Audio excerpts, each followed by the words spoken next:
Hey, party people. I'm back from Amsterdam. I went with my husband's two sisters, just the three of us, and I had an amazing time. Amsterdam is incredible. Yeah. And I always try to shop for art supplies when I go to a new place. For me, they are the ultimate souvenir because they are A, useful to my life, and B, I always seek out things that are hard to get in my everyday life. And so they're like useful and excellent reminders of an awesome trip. So I went to 4 different places, but I bought most of my stuff at a shop called Vanderland. And that's a really awesome store, y'all. If you live near there, lucky you. Anyway, let's go through all the cool stuff I bought. I'm also going to test out everything in this video for a quick little first impressions of everything. First up, I bought a lot of different papers. This one is a very small, an A6 size accordion sketchbook. And I thought it might be fun to do a final project, a little croquis book or something. I don't know. I haven't decided yet, but I thought it might be fun for a project. So I did get it. And all of these papers were wrapped in plastic when I first bought them. I just forgot to unwrap this one. Anyway, the cover is cute, little accordion. We'll see what kind of fun project I can come up with for this. Next up is this Hanemil Cezanne watercolor paper. It is 100% cotton. It's hot press, meaning it doesn't have a rough surface texture. It's very smooth. And I like smooth textured, no texture papers for looks where I'm going to be doing a lot of little details like embroideries and beading and things. This is black watercolor paper, and the cover says that it's great for metallics. So we'll see what happens. We'll see what fun stuff we do with this paper. Here's a watercolor paper I've never seen before, much less used. And it doesn't say that it's 100% cotton. I haven't seen it. But that doesn't mean that it can't be a pretty good paper. It's got a very interesting, very deep texture, and that can be fun. This is Ecoline liquid watercolor paper specifically for Ecoline inks, which I had from before, and their brush pens. I didn't buy any new Ecoline inks or brush pens, but I had them, so I wanted to check out their specific paper. It's a tiny bit lighter, 290 GSM to the standard 300 GSM for watercolor papers. It has a smooth surface, no rough texture. We'll see how it goes. So I tested it out. I'm using the magenta and cyan inks, the Ecoline inks that I had from before. And I'm just playing around with them. Ultimately, it's not so much that this paper is so much better than another no texture hot press watercolor paper. But it's a good paper. Like if you wanted to find a decent paper to use inks on, this is a good paper. However, when I was testing things on the Hanemil Cezanne paper that I got, the colors were just a touch more vibrant. It was just a touch easier to blend, but not so much where the average person would struggle with either paper, So yeah, it's a good paper. If you come across it and you do like using inks, go for it. But I don't think it's something you need to go hunt down because it's the best thing ever. This is tracing paper, and here's the thing about this tracing paper. It is not what I consider tracing paper, but sheer vellum. It's got that kind of plasticky vellum feel, and I don't like that. And I didn't know it because this is a brand I've never used before in tracing paper. It was wrapped in plastic when I bought it, so I didn't get a chance to feel what kind of tracing paper it was. I like the tracing paper, this Blick brand, that feels more like paper, and it has a little bit of texture to it. It has better friction for drawing with pencil, which is what I draw with like 99% of the time. And, it's a little bit more sheer, but not so much where, it's so important for me to use it. The number one thing I don't like about these sort of more plasticky vellum tracing papers is the erasing quality. It is easier to erase on the regular tracing paper than it is to erase on the vellum. The vellum, it kind of moves the graphite around and kind of smears things around until it finally kind of picks up the graphite to remove it. And that's kind of annoying when you're like working a lot, and I do tons of demos on tracing paper. If you've watched my videos, then you know that. And it doesn't pick up as cleanly.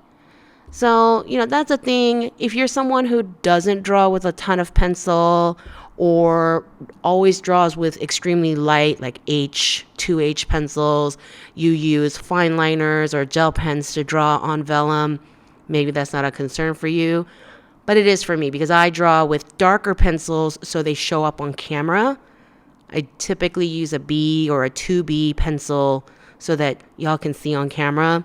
So that whole smudging thing is an annoying thing for me. This marker paper is one that I've used a ton before. I really like it. I just bought more. And it says it's bleed proof. Yeah, it'll bleed a tiny bit if you just go over and over and over the same spot with a marker.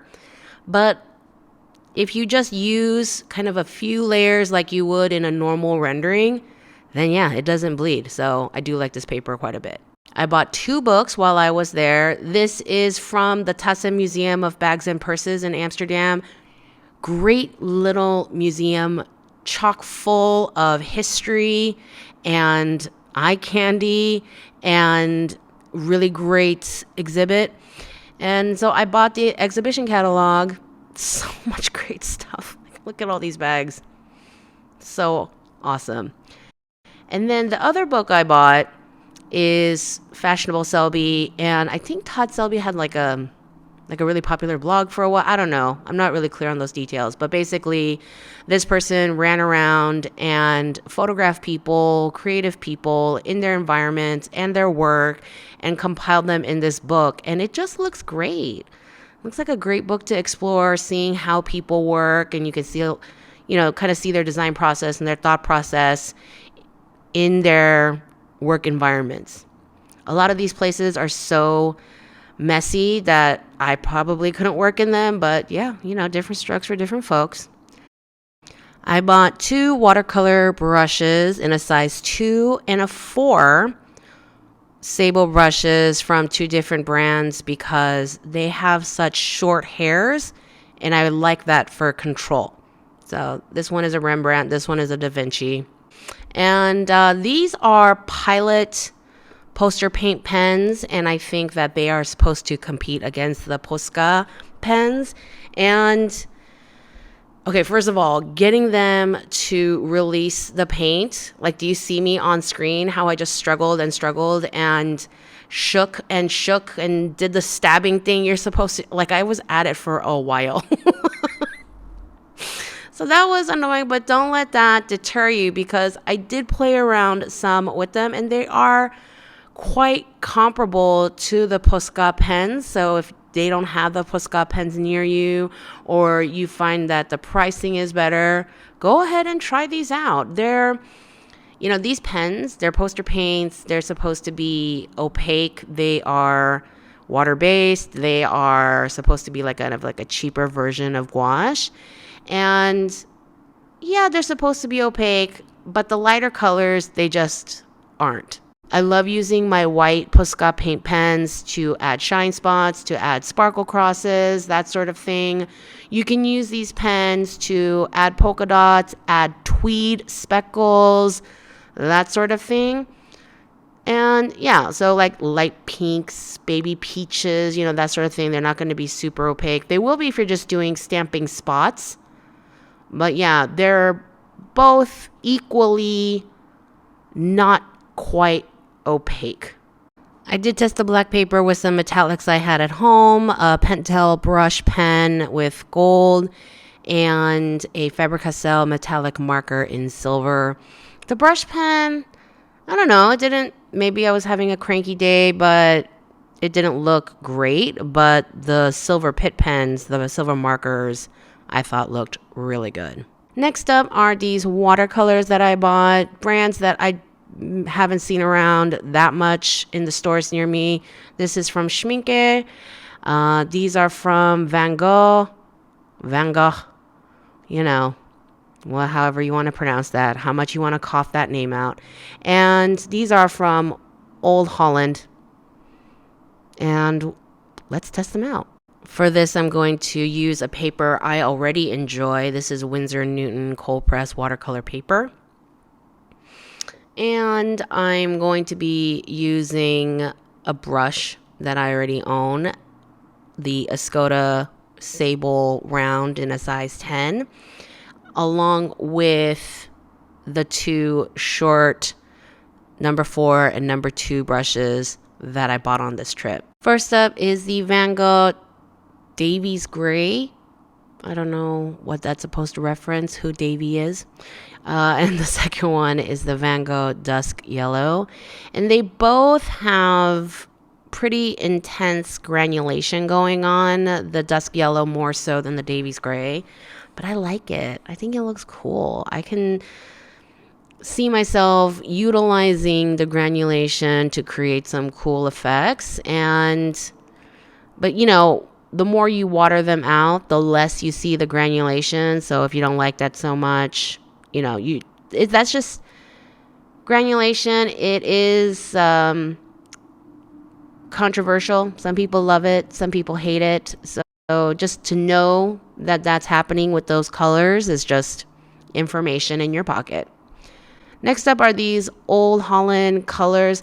Now, why did I pick these colors? Because the last time I swatched my watercolors and gouaches, I realized I don't have very many greens and purples.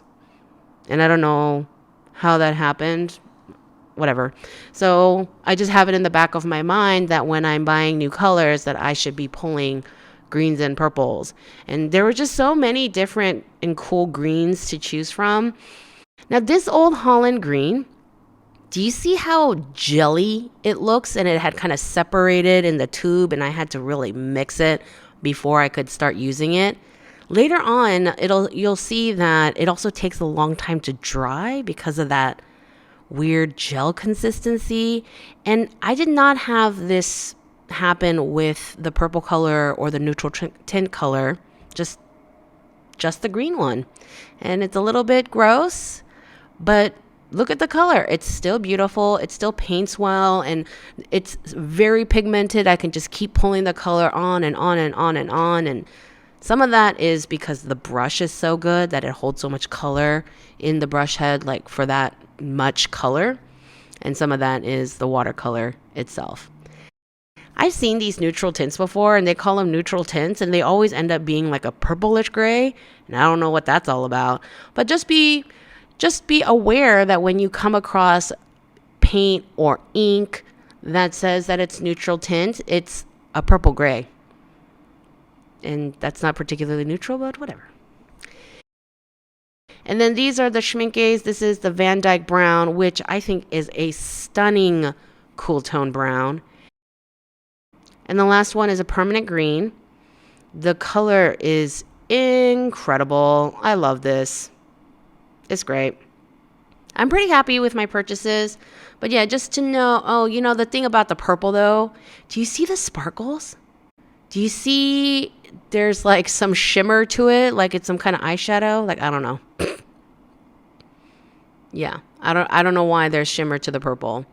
So my final thoughts on that are the Old Holland colors are a little bit unpredictable. Each tube acts a little bit differently. And then the Schminke and the Van Goghs are more consistent. I bought 2 brands of acrylic inks, and I bought an opaque and a transparent color from each brand. This is Aero Color from Schminke, and I got a green and a red. And I got, these are Talon's Amsterdam inks, but made in Denmark. Anyway, opaque light blue, transparent red in the Amsterdam brand. And I just tested them out on that watercolor paper I bought, the one with the yellow cover, and just trying them out. And you know what? They're really nice. They're really nice. I am definitely going to be reaching for these. When I work with inks, when I'm first swatching them, what I do is I will wet my brush thoroughly and then squeeze as much of the water out with a cloth and then try to get as opaque of an ink on the paper as possible. This one, it has a bit of a chalkiness. It is labeled an opaque color, so you can layer it a few times and cover a lot of pencil. And that pencil is pretty dark. It's like a 2B. The second one, it is labeled transparent, and it is transparent. The color is beautiful. It's smooth. It just glides across, and when I blend out the end with some water, it's very smooth. It's very nice. I think I'm going to have some fun with these. With the Schmincke inks, the red one is supposed to be the opaque one, and the green one is supposed to be transparent. But the red one, it doesn't have that chalky feel like the Amsterdam ones do. And so it doesn't really get super opaque. But it's still a really beautiful ink. And the dark green, it is supposed to be transparent. It is transparent. Of course, it covers the pencil markings just because it's such a dark green. But yeah, these inks flow beautifully, blend with water beautifully. The colors are so vibrant, so beautiful. I'm pretty excited to use these. I am. I bought 3 water brushes from Caran d'Ache. I have some from Pentel and one other brand. These are very different. The red one is actually a sponge tip applicator, like a marker. And so the way you paint with it is very different. And the purple one and the black one are brush, kind of nylon brush heads of 2 different sizes. And the thing that is different about these, and you may like this and you may not, is less water comes out because you have a lot more control. With these, you have the little buttons along the colored section of the barrel, little push buttons to release water. And it ends up releasing a lot less water. And if you want to release a lot of water at once, the very end of the pen that's full of water, you can push that down like a syringe and more water will come out. And so with these 2 methods, you can control the water a lot more. I'm so used to how much water the Pentel water brushes put out that it did take me a second to get used to these, but I think I will end up really enjoying them once I practice with them some more. These are Caran d'Ache Fluo Neon Bright color pencils, and I had been experimenting with this kind of style of illustration, laying down color and having an intense color pencil, working with the watercolor, working with graphite. So I picked these up. They have that fat hexagonal barrel that I love so much with the Faber-Castell jumbo pencils that I use all the time. And these colors are amazing. You know how beauty bloggers, they're always talking about color payout? This is some serious color payout, y'all. The color of the orange, it's so intense that it's doing funny things on camera, but it is an intense, super bright, day glow orange. All the colors are super bright and super intense. I love it. I cannot wait to start messing around with these. Yes. I also picked up a few of these Caran d'Ache Museum Aquarelle pencils. I have, what is the other Caran d'Ache one? The Supra watercolor pencils. I have some of those. I don't have these museum ones. So I picked up a few colors. They're okay. The thing I like about them so far, I haven't played with them a ton, but the thing I like so far is that the color you get when the pencil is wet is very close to the color it is dry. There are some brands and some colors where the wet color and the dry color are really different, and I get really annoyed by that because I can't really, I don't know, it's very annoying. But these, the color stays consistent, and I do enjoy that. And I like working with watercolor pencils, and some of these colors I don't have, so I'm pretty excited. And that's it. That is all I bought in Amsterdam. I lied. I bought a lot of coffee and pie and clothes also, but this video is long enough. Please give this video a thumbs up if you enjoyed it. Please do subscribe and hit the notification bell. Share this video with other art supply geeks out there in the world.